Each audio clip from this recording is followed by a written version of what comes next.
You are listening to the most original talk radio station anywhere.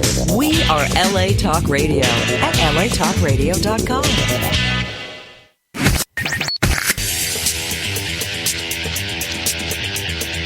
You're listening to Question Reality. Question Reality with Priscilla Leona. Priscilla Leona. Only on LA Talk Radio.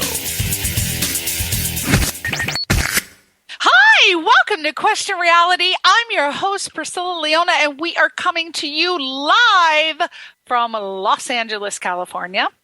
Our show is broadcast every Sunday from 5 p.m. to 5:50 p.m. Pacific Standard Time. If this is your first time tuning in, our show is going to help you to question your career reality. Now, this show is for you if you were, are, or might be considering a career in the entertainment industry. Our guests will provide you with advice and resource information on how and what it takes to successfully pursue a career in show business. Our guests work in various professions and are at different stages of their careers. So that means that we will definitely have someone on the show who will be able to help you with your show business career questions. If you want to check out our past guests, read their bios, listen to their interview instantly, or download any one of our shows, go to the LA Talk Radio website. That's latalkradio.com. Click on the link at the top of the website that says Channel 1. Scroll down, look for the graphic of our show, and just click on that link. And that takes you directly to our archive page, and that is where you view all of the list of our past guests. We've been on since 2008, so we've got lots of different careers for you to check out the shows and get really great advice. Now, our shows are also available for download on iTunes under the podcast section, and we're also on Stitcher.com. So just go to the search box, type in Question Reality Radio, and that's where you'll find all of our shows as well. Now, if you want to find out about our future guests, that's a whole different website. That's our official website, and that is questionrealityradioshow.com. questionrealityradioshow.com. And as you know, because our show is so popular, thank the Lord above, hallelujah, and all that good stuff, we are usually booked 6 months to a year in advance. And right now, we've only got about 4 or 5 spots left. So if you know anyone in the entertainment industry that works professionally that would like to come on the show, give us wonderful advice for our audience, and also to promote any of their projects, please have them email me, and we'll take a look at them and possibly get them on. Now, if we can't get you on this year, we start booking again in October for next year. So perfect opportunity to come on in January. Wonderful. Again, go to questionrealityradioshow.com. Okay, so as usual, we have a fantastic guest for you today. Very exciting woman, very exciting little mover and shaker in the world of film. Her name is Linda Palmer, and she is a producer, a director, a screenwriter, an absolutely gorgeous woman for all men to gaze their eyes upon. So you might want to go to her website right now. She's got so many of them, but I'm just going to pull up the very first one, ourfatherproductions.com. Ourfatherproductions.com. That's a project that she's currently working on, so I'll give you that one. But she also has her own film production company, and you might want to check that out. It's runawayproductions.tv. Runawayproductions.tv. And we got many, many, many other website addresses we're going to give you for the various projects that she's working on. And we're going to talk to Linda in a couple seconds. So just go to the website and check her out. Well, I have to do my bread and butter advertisement, of course. On June 6th through June 29th, that's Friday and Saturday at 8 p.m. and Sundays at 2:30 at the West Valley Playhouse. We are going to have a wonderful, actually it started Friday night. It's called The Rainmaker. It's in Richard Nash. It's his classic hit romantic comedy, The Rainmaker. And this play was written in the early 1950s, and it actually opened on October 20th, 1954. It's been translated into more than 40 languages, and it was also made into the 1956 film The Rainmaker with Burt Lancaster and Katharine Hepburn. And the story was also made into a Broadway musical called 110 in the Shade. And then the play has been revived on Broadway so many times, but especially 1999, 2000, that starred Woody Harrelson and Jane Atkinson. It was also nominated for the 2000 Tony Award for Best Actress in the play. So this play has been done over and over and over, and obviously because it's a great play. Now, let me just tell you a little bit about it in case you're interested, but the West Valley Playhouse, they do wonderful place. It's a really big theater. I go there all the time. One of my friends is cast frequently there, and I just love the artistic director, John Barry. He's just so kind, and the lobby is huge, and it's got all kinds of eclectic stuff in there, and you can move around. But it's one thing that irks me is a theater that's really small and you're all up on each other. This is a really nice theater. Again, I go there frequently. I haven't seen The Rainmaker yet, but John Barry always puts on great productions. So if you're not familiar with this particular play, just to let you know, it's set in a drought-ridden rural town in the West End Depression-era America. And the play tells the story of this hot summer day in the life of this spinster named Lizzie Curry. And Lizzie keeps house for her father and her two brothers on this cattle ranch. And it starts where she's just returned from a trip to visit these cousins, and it's sort of it was a failed expectation because everybody thought that she would find a husband there, but she didn't. As the farm it's becoming devastated, Lizzie just worries about her marriage prospects more. Well, actually, she's not worried about it. Her family's the one that's worried about it, because you know how they had to have women married off at 12 years old, or else you were an old spinster by the time you were 15.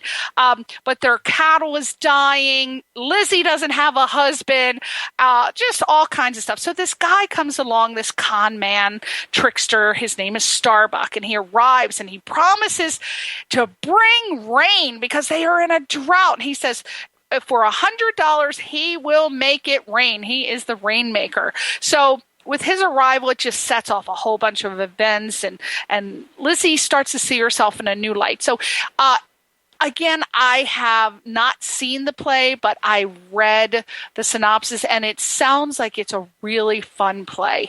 And a friend of mine is in it, Daniel Krause. He said it's really funny. Again, just to let you know, the artistic director, John Barry. It's directed by Alan Wasserman. It's starring Spencer Andelson, Jim Follett, and again, my friend Daniel Krause, and a whole lot of talented actors. So if you get a chance and you haven't gone to the West Valley Playhouse, by all means go, because again, it's a really good atmosphere. I really enjoy it. I sincerely do. So there you go. A nice little play. Again, June 6th to June 29th, Friday and Saturday at 8, Sundays at 2:30. And it's the West Valley Playhouse. The website is wvplayhouse.com. And it's in Canoga Park, 7242 Owensmouth Avenue in Canoga Park. So definitely check it out. I'm going. Don't know when, but I am going. Okay, back to Linda Palmer. All right, now Linda has been making films for over 15 years, and some of her producing, she's got so many of them. We're going to do a couple, but she's just has so many. Some of them are including the film I was talking about earlier. It's Our Father. It's starring Michael Gross, and Michael Gross is one of my mother's fantasy men. Oh my God, we were glued to the TV in the 80s when you remember him from the great 1980 sitcom Family Ties. He starred as Michael J. Fox's dad. So, oh my gosh, she loved him. I love that show also. It was really, really funny. And also the film Our Father that Linda directs, it stars Michael Worth. So Linda Palmer's film is currently in post-production, and it'll be heading to the festivals in 2015, but it has just been getting all kinds of acclaim and rave reviews. So far, it's been a semifinalist in the Page International Screenplay Competition, a finalist in CWA Screenplay Competition, finalist in the World Series Screenplay Competition. Oh my gosh, it's probably going to win so many awards. And Linda has done so many other films, and we are going to talk about that. But I don't want to talk the whole entire time. I want Linda to just be able to speak. My Lord, I need some oxygen and a cocktail right now. Linda, welcome to the show. Thank you so much for coming on.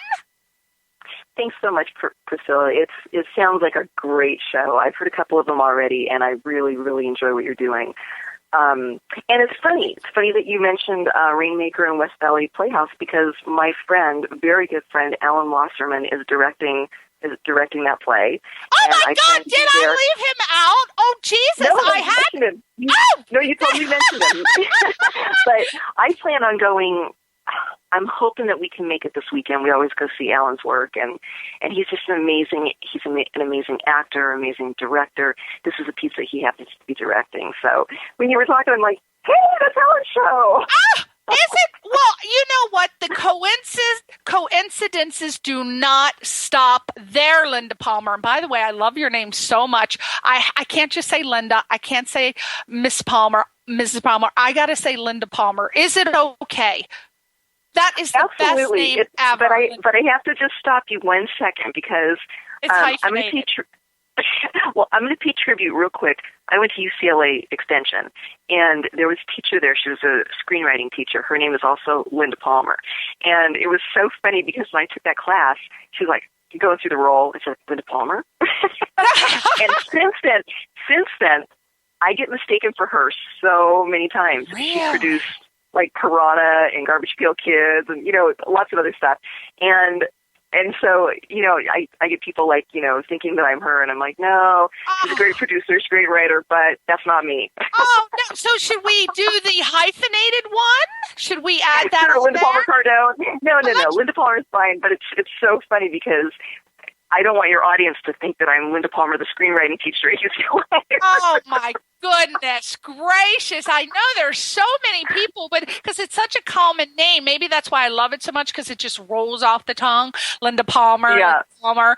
But, speaking of coincidences, you are not going to believe this. Another coincidence with us. I think we were just meant to be. The two of us were meant to meet, because I was going through what you sent me, and I said, wait a minute, why does that name David Topp sound familiar to me? Why does that name? I couldn't believe it. So I looked him up, and sure enough, I met this boy at the Young Actor Performance Awards. We met him. Yes, he just won. It was so funny. My friend Pamela Capetta, her daughter was nominated. Giovanna Capetta. She was nominated, so we went and we met this boy, David Todd. Yeah, he won for the box. He won the. Yes, he did. And he's an amazing actor. We're so lucky to have him. Really, all the actors on the project, but David does some really, really great work, and I'm so proud of everybody on this film, from the cast to the crew. It's been just an amazing experience. And you should also point out that you're one of our associate producers on the project. I didn't want to brag, Linda Palmer. I didn't want to brag. Yes, I am. And I am so proud of it. I've been promoting it like a wild banshee all over the place, going crazy. I'm so excited to see it. It's just, first of all, before we get into it, now you wrote the screenplay. Can you tell us about the inspiration for the story? Because I read it, I know it, but I got to turn it on to the audience. How did Michael Gross come aboard? What was the inspiration? Tell us all about Our Father. Okay. It was, it's top secret. All over the internet. You can just look it up. No, actually what happened was, our father, our own father, my brothers and myself, was not really around much of our life. And he came back into our life about 4 years ago when he Facebooked us.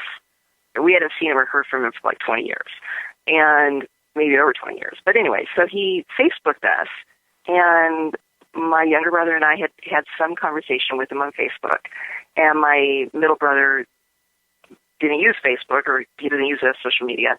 So he called him, and he realized there was something wrong with them. And he proceeded to go and visit him, take him to the doctor. He found out that he was sort of in mid-stage dementia. He tried to bring him to his family members, and really no one wanted to take care of him. And so they, in a nutshell, basically my brother and his wife and his son took care of our father for the next 2 years until he passed away. It was a very aggressive dementia, and it was quite. I don't even know how to explain it. It was traumatic, because here you're taking care of somebody that, and we all know, because we all know people that have Alzheimer's or dementia, and it's really, really tough to see somebody that you love going through something that horrible. But you're talking about a stranger. Really, he was a stranger to our family. Right. And, so for them to take care of him, it was very challenging, very challenging. But his wife was a caregiver, and my brother had lost his job, and they decided as a family that they wanted to do that, and so they did. And, I give them credit for it. It was very, very kind of them to take him in. I don't know that I could have ever done that, but anyway, so the inspiration of the story is there was a moment where he was in the bathroom with our father, and he shared a secret with him that just totally sent my brother. He was just crazy, and he calls me and he leaves this message, and I'm not going to say what the secret is, but he found this out, and over the course of taking care of him and him passing away and them, going through his estate and wrapping everything up, they verified that what he had said was true, and it just basically changed the focus. It changed the landscape of the family. I mean, it changed our mom's life tremendously. She's turned around 180% and is a different person because of what happened. And actually, for the better, absolutely for the better. And here's another thing: she did not like him. There was a lot of anger because of their separation and his lack of involvement in our lives.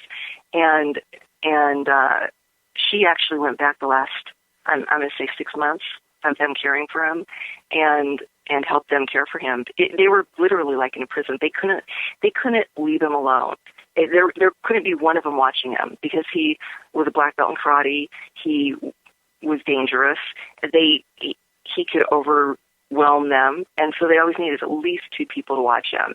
And it's just a lot to take care of somebody that needs that kind of care anyway. So yeah, they could never leave their house. They couldn't do things as a family. It was like that's why I say it was very, very challenging. That's why it was challenging. And so yeah, I mean, it just totally changed everything. So the thing about Michael Gross is we've been looking for somebody to come on board in that role of the father, which is just an amazing, powerful portrayal of a man that now we all have a much better understanding of who he was, and I think that all of us have, we just all have a different feeling about him, and in good ways, there's a lot of understanding. But we always knew that the actor that played it would probably have to have some sort of connection to Alzheimer's or dementia to really understand what was going on. And actually, that's what happened. Michael Gross had taken care of a family member, him and his wife, had taken care of his wife's mother for 10 years, and she had Alzheimer's. And it's challenging. It's a lot of work, and he was very, very cognizant of everything it does to a family, and but they were taking care of somebody that they really was really a vital part of their lives, and they had so much love for. And so I think, he tends to be drawn towards to darker projects. I've learned that about him, and it definitely is a little darker than most. so he just brought so much to it. He brought so much to it. He's a wonderful actor. I mean, my God, he's so versatile. He can do comedy at a drop of a hat as well as drama, and one of my mother's favorite actors. So I'm very, very excited to see the film and what he brings to the character. Now, right now, you're in post production. You've had several laurels and accolades in the screenwriting area, so we're expecting it to be a great, great show. By the way, back to the David Top. What character does he play? Your brother, or Dave actually plays? He portrays my nephew, my brother's son. Your nephew. And my nephew. And there's just something about David. He's so sweet, and there's a gentleness about him, and it's the one trait I really wanted to see in that character, because my nephew is just like the most caring person, and for his age, when you see a teenage guy, you just don't expect those qualities in him. Right. And that's what I fell in love with David when he auditioned, and when we cast him. I mean, he really brings just such an innocence, but he's just so kind, and we got that from him. We met him. My husband and I were leaving the award show, and of course we saw him when he did win the award for the box. But we were walking right behind them in the parking lot. It was hot as hell. We were all sweating, and I just happened to say, "Oh, congratulations to your award!" And his mom is so sweet. I found out they're from North Carolina.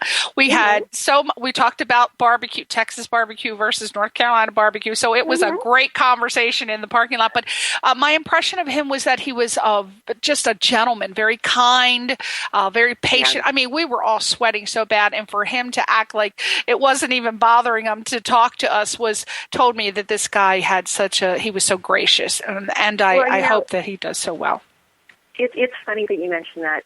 His mom, Melanie, is really such a sweet lady. And she's, such a great promoter of the stuff he does. She's a producer and director herself. And, she came on, when we cast him, she really took on a really active role in promoting our project and just did amazing things. And then when it came time for us to go into production, I asked her if she wanted to be our, prop master. And also, so she could be up here with them, and also to do sort of like on-set posts to keep all of our supporters and our fans and everything, up to date with what was going on. And she did a fantastic job with pulling all the props together and doing tons of other promoting, but she was unable to actually come up because they have horses and stuff like that, and they didn't have someone to care for them. And so David actually was my backup prop person as well as our actor. Wow!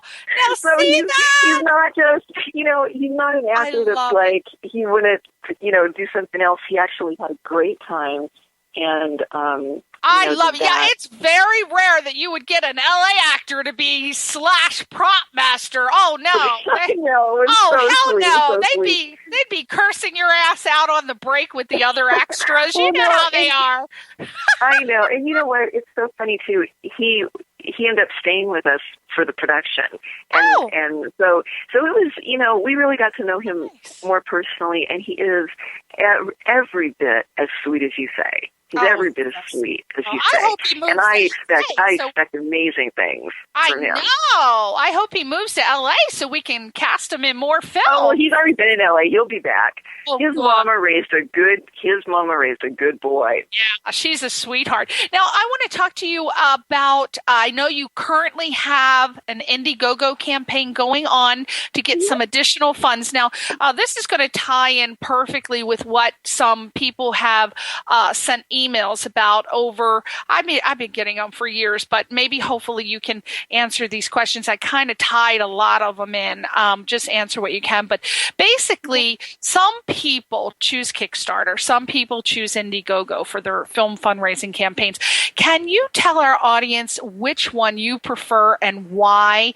Because I noticed that some people ask for the whole film budget, and then some people break it up into various campaigns. For example, some people just ask for pre-production, then that campaign, then they come back production, then post-production. So can you break down the reasoning and what the pros and cons are for each particular way? Sure. I mean, I have had a lot of success with Indiegogo, so it's my preferred platform. I prefer to use that platform. And I've met people that work at Indiegogo, and I think that they have amazing support and customer service when it comes to dealing with whoever is running the campaign. I didn't have much luck on Kickstarter, so, I can't really say much about that. I've used Indiegogo probably like 6 or 7 times right now. Generally, the reason I use a campaign is because not necessarily to raise the money.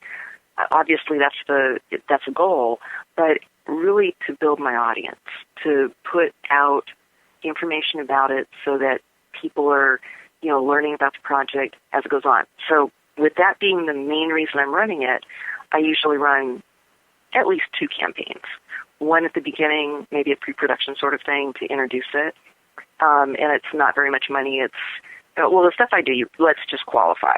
The stuff I do is pretty low budget. We're not making any $5 million, $10 million, $100 million films here. But the stuff I do is generally minimal location, ensemble pieces. And I sort of tend towards dramedies, comedies, that sort of thing, rom-coms, that sort of thing. So with that in mind, I have a minimal pre-production campaign that's sort of just getting the word out and, collecting people's information because they want to be part of it, whether they're donating $10, or whatever, And we always have like a really low perk, like a $5 or $10. And then we get into some other things that are, really unique. Like this one, we have, there's 2 perks available that are $1,500 each, and not everyone can afford it. I know it, but basically they get to sit down with dinner, with us and at least 3 of the stars of our film, and then after dinner go sit down and see some of the footage of the film before it's actually edited, and just spend probably at least 3 hours with us, building relationships, getting to know us. They get tickets to the premiere. They get a making of book of the movie signed by me. Not that anyone really cares, but, so they get some things that, and they get a credit on IMDb and, as an associate producer, and so they're building up their resume. So it's kind of an investment. It's kind of an investment in, your relationships, because you're getting to really know a producer and actors and these are great working actors, that are working. And it's those relationships down the road that whenever they're working on something else might change something. They might have a project and someone will pay attention to them because they know them. They might be able to approach them. We all, wish we knew Steven Spielberg or, some big actor, Tom Cruise or whatever, so that we could write an email and say, hey, what do you think of this? But most of us don't have that. Right. So this gives them an opportunity to really get to know, like I said, at least 3 of the actors, and to sit down with us and, learn some of our process, see what we've been doing. So if you look at it that way, it's probably not that much money. It's right. an investment. But Exactly. But on the flip side of that, you're getting to be in the mix and see stuff that other people haven't seen and sit down with the talent in the film. And, Right. and by the way, enjoy a great meal made by us. Right. Linda Palmer's cooking. Linda Palmer's going to cook something. Well, I got to tell you, that's funny that you said that, because my daughter, who's 16, and, is a fairly picky eater, is telling us on a regular basis that my husband and I, Mark, who's also a producer in the film, need to either open a bar or a food truck because our food is so good. Oh, my God. And she wants to drive the food truck. Oh, I love it. Let's do it. I'll be the first customer there. I'll buy one of everything. Oh, my goodness hysterical. gracious. We totally crack up. Oh, But, my God. So it's Yeah, it's definitely an investment. Like your campaign, you have another campaign going. So again, if people want to contribute to this film with Michael Gross and be able to be on board for the project, and again get what Linda Palmer has just told you, go to Indiegogo right now and type in Our Father Film, and she has many. I think actually, if they sorry to interrupt you, Priscilla. Oh, that's okay. If you typed in Our Father post-production, then that will come up. And here's the thing. You know what? They can donate from $10 to $1,500. Yeah. And actually at $100, they get it be on a private call with Michael Gross, and a group call. And at $250, they get IMDb credits, and they're an associate producer. So there's still some great opportunities at lower levels. It's not just the $1,500, Yeah, I'm looking at them now. I was looking at them. I said, oh, these are really great perks. And keep in mind, people, when you donate to the, I hope this is, correct me if I'm wrong, but usually when you donate to these film campaigns, you get, okay, so for example, for those who've never donated, here's how it usually works. If you start out with, say, select a perk and it's $10 and it's, say on this page, it's Our Fan. So you would get a special thanks shout out on their social media pages and the bumper sticker. So then if you go to say $25, usually what was included in the $10 is also included in the $25. Now, I don't know if Linda has her set up like that, but Absolutely.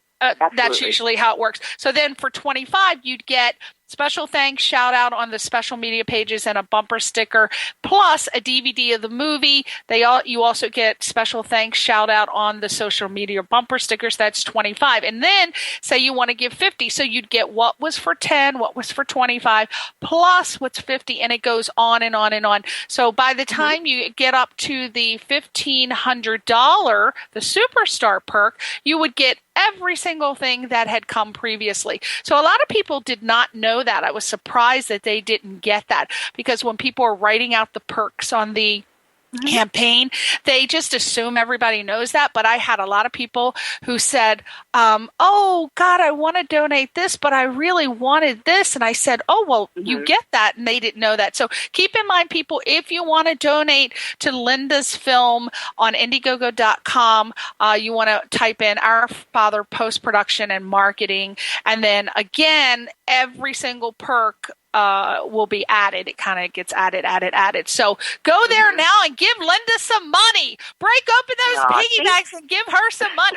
Now, Linda, you're also, what I found very exciting that I did not know about you, you are also a production designer. I did not know that. So for people who don't know I had so many questions on that one.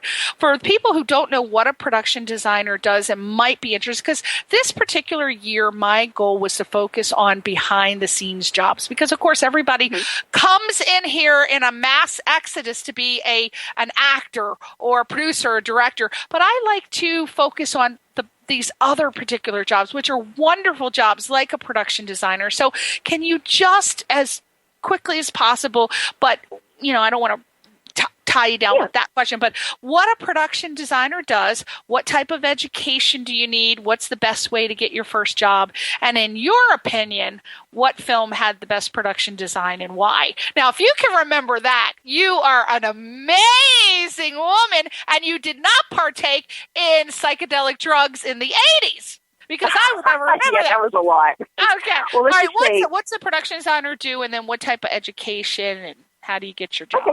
Well, basically, a production designer is the person that's in charge of the look of the film, the feel of the film. So, along with the director and probably some of the producers, there's a vision they have of what kind of look they want. And so a designer works with them to bring that together, and they sort of, underneath them, encompass what the costume designer's doing, what the art direction and construction's doing, any kind of set dressing, props, all of that sort of falls under the production design umbrella. There's, you can probably take those sort of courses in a lot of the film colleges. Basically, it's sort of design and architectural. So anyone with those kind of skills or those kind of classes could probably move into that field. If they're poor and they can't afford to go to school, is there a way for them to get a job, like from the bottom? You know what? Actually, most production designers move up. They've been probably at first a PA, an art PA in the art department on a film, and then they've probably become like a prop master or a set dresser or a set decorator or an art director, and then they become a production designer. Now, that's not how I did it. Right. Because I'm the one on my films, and this goes back, this is a different way to do it. When I took on a film as a producer, I felt I had a creative voice that I wanted to express in that film. And I was lucky in the sense that the directors I was working with really liked what I brought to it. And I was really good at finding locations. I was really good at taking still photography, and I had a really great idea for design. It's just, it's not like I went to school for it, because I didn't. I didn't go to school. So, basically it's kind of like the feel of, can you create this world that this director wants? If you can create that world, then you can be a production designer. So, you start out on small films and you move up. That's the way it is. And actually back in the day, a long time ago when the studios were, putting out tons of movies, a lot of times the production designers became directors. It was a step up to go from a production designer to a director, because they had such a,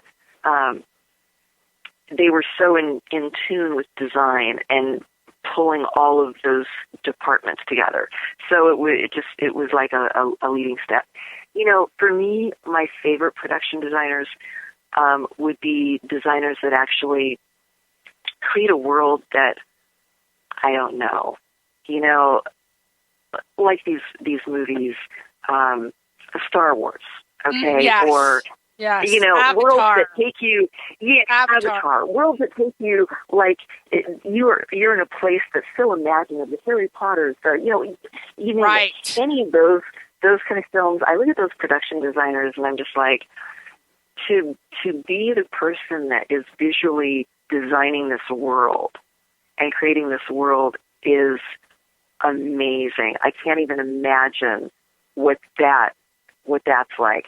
A lot of that is working with whole other departments, animators and, everything else.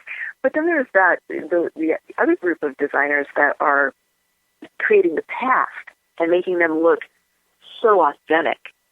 You see these movies that are just, they're the past. You're looking at them and they're flawless. And every bit of that is the world that they've created, whether or not they've gone back and they've researched and they found out that, all the little things that were there in the 20s when they're creating the segment or whatever, or this world. So, I don't know, I'm kind of in awe of the whole thing. If I weren't doing anything else like writing or that, writing, directing, or anything like that, production design would be absolutely the thing I want to do. In fact, it's the thing that I love to do on a film. There's some frustration with me in directing because I'm not that great a technical director. So it's not like I can go, oh, I love directing. It's my favorite thing to do in the world. There's challenges in producing that I don't necessarily love. No one really likes looking for the money, but that's what a producer does. Right. And they put the whole team together. I like building teams. I'm a great manager, and I can cheerlead people all day long and go love working on the project, but there's nothing I don't like about production design. Well, there you go. Production and future production designers. Now, you have two exciting projects coming up that I want to talk about, because believe it or not, Linda, I cannot believe we got 10 minutes. Can you believe it? Time flies. Can you believe that? But I want to talk about... Amazing. I know. See, you and I would probably be talking for hours, because I can tell we are definitely talkers. We love it. Now, you've got something coming up called Last Call at Murray's 2015. You're in pre-production for that. So we'll talk about that. And then also let's talk about Food Heals, which is your documentary, and you're filming that. So let's start at Last Call at Murray's. Inspiration, what's it about, etc. Okay, well, let me just say something on both of those. Both of those are not my projects. Murray's I auctioned. Actually, I bought the rights, and we are producing it. I'm producing it with one of the writers. Okay. And so that's what's happening with that. Okay. At Food Heals, I actually only came on as a producer. That's a project written, produced, and directed by Allison Baker and Laura Sands. And I actually was brought on board on Food Heals to take them through the rest of some of the production they need and actually into distribution and marketing, because there's some things they want to do with that, and I totally believe in what those women are doing. They're amazing. So Last Call Murray's is so close to my heart. It's amazing. We grew up with a bartender mom, waitress mom, and it's about a bar that's closing down, and there's a blizzard, and 13 people get trapped in it. And so they're stuck there overnight, and it's about how these people's lives change overnight. Oh, I like that. Who wouldn't want to get stuck in a damn bar during a blizzard with a bunch of wild turkey whiskey? That's like a dream. Exactly. You must have read the script. Woo! Count me in as an extra if there's a part 2. No, it is a great project. And if anyone wants to get involved, it is so much fun. I mean, Our Father's pretty deep, and it's drama. But if they want to find out about it, there's a website, right? lastcallatmurrays.com. Right? That's it, lastcallatmurrays.com, no apostrophe, just lastcallatmurrays.com. Yeah. It's a fun website. You should feel like you're in a bar. Feel free to browse it. We've cast 4 of the roles. 2 of them we have 2 more that we're going to be announcing in the next week, so we'll actually have 6 of the roles cast. Yeah. How are you announcing them? Are you announcing it through Actors Access or LA Casting? It's actually listed on Actors Access and Breakdown Services. We've gone, and this is how you and I met. We met through our mutual friend, Deborah McCarthy, our casting director. Yes! Fantastic casting director. Yes, and she's cast almost everything I've ever done, so Deborah's amazing. But so Deborah and I have gone through probably 20,000 submissions for like 6 roles. It's insane. And we have another, what? I don't know, 8 roles, 7 roles left to cast for. How do you, I mean, obviously so many great actors get lost in the cracks. That's just the name of the game. But what do you do to kind of, there's no way you can go through all those. What do you do? What is your rule out process?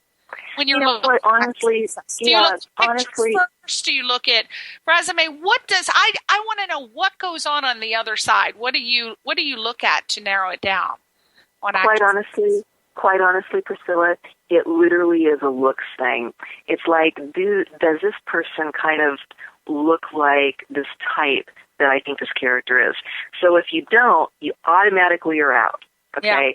Yeah. Sometimes we're challenged and we go, oh, I didn't think about it, but actually that is a good look. Not very often, but but mostly we have a look in mind, and we actually say that. We actually say on all the breakdowns, we're looking for a Christina Ricci type, we're looking for a Parker Posey type, we're looking for a Margot Robbie type. So it's one of Deborah's and my pet peeves is you got people that look nothing like that. And sometimes there's even guys thrown in for a woman's part. And you go, really? We said we want a 5'9" muscle bound kid, and we got like 6'5" giants submitted. Oh, and it's like, you know what? It's just a waste of everybody's time. And I think that people submit because they just want to.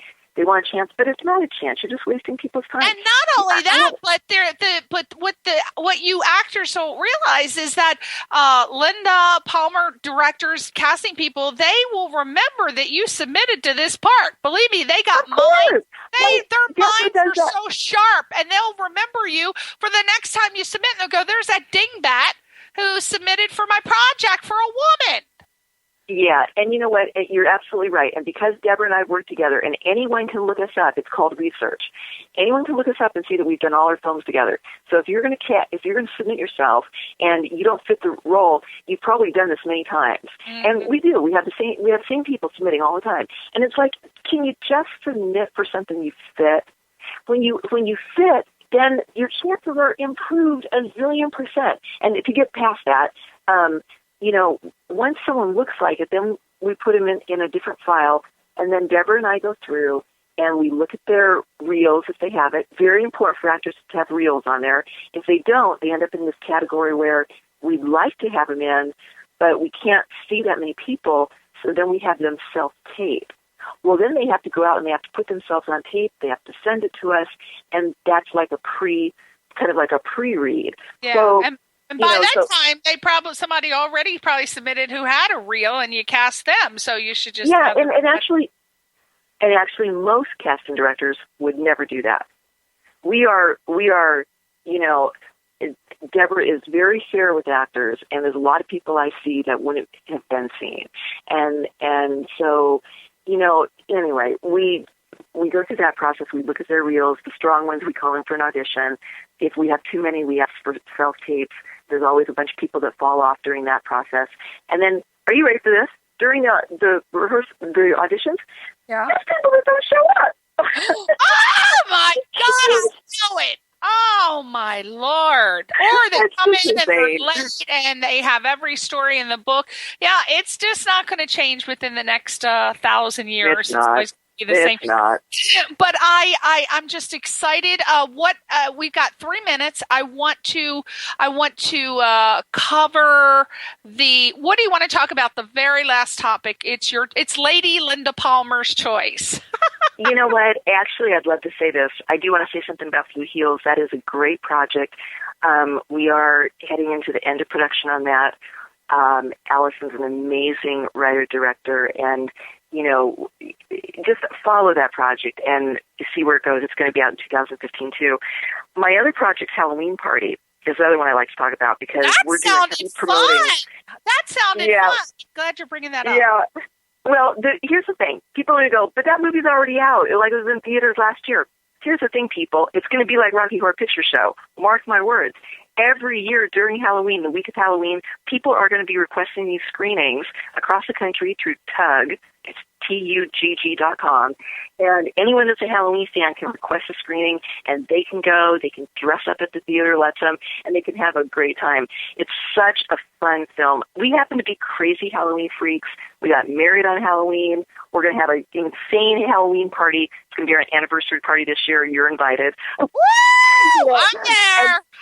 I know. So figure out your costume, and it's just a lot of fun. I mean, it's a great holiday.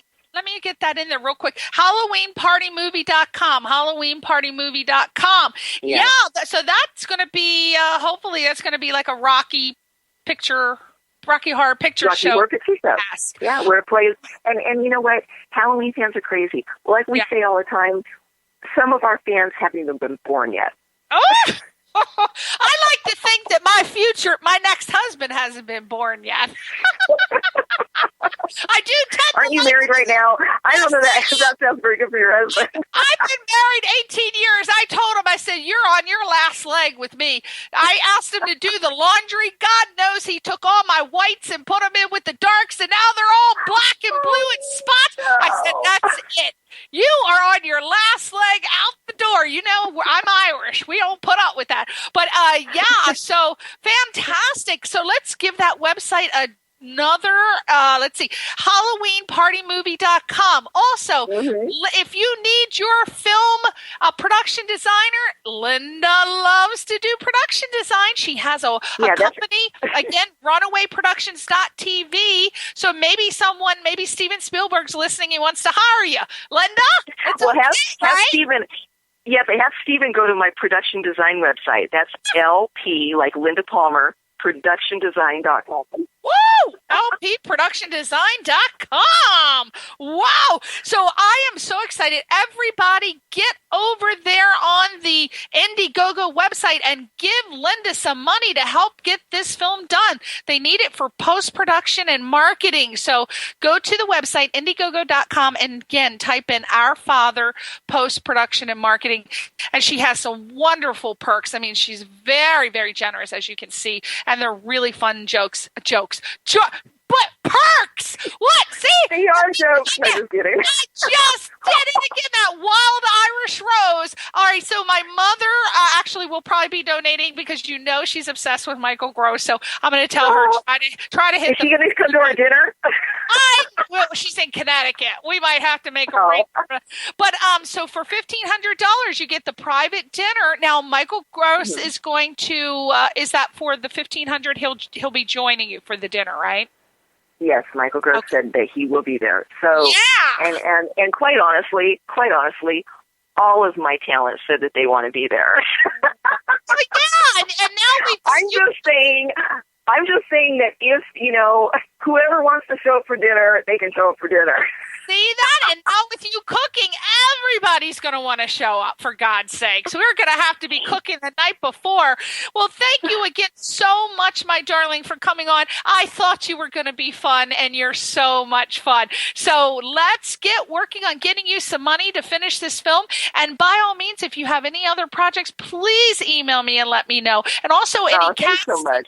Because all my casting director friends send me notices and say, can you put this on your sites? Because I have lots of followers. So awesome. I got like 23,000 on my Twitter and 1,000. So send it to me. So you never know. You'll have more people to go through. It'll be 40,000. Yeah, the poster, the breakdowns are going out like every month. In fact, we're listing the 3 of the main characters this next month in July on Actors Access and Breakdown Express. Okay, it'll be Our Father. Is that the one for Our Father? No, not Our Father. It's for Last Call at Murray's. Oh, Last Call at Murray's. Okay. So everybody listening, look on the breakdowns, Actors Access, Last Call for Murray's. You heard Linda Palmer. She is a sweetheart. And I'm sure that she's going to be doing some more fun projects. Please, please promise me you'll come back on my show to promote your absolutely. I would love to. You're so adorable. You are so fun. We are going to hit the bottle hard and heavy. I'm already hitting it. Thank you, everybody, for tuning in. Linda Palmer, say goodbye to your fans. I love my fans. Goodbye. Thank you. Thank you, everybody. We'll see you next week on Question Reality. Bye. Bye, Priscilla. Thanks. You're listening to Question Reality. Question Reality with Priscilla Leona. Only on LA Talk Radio.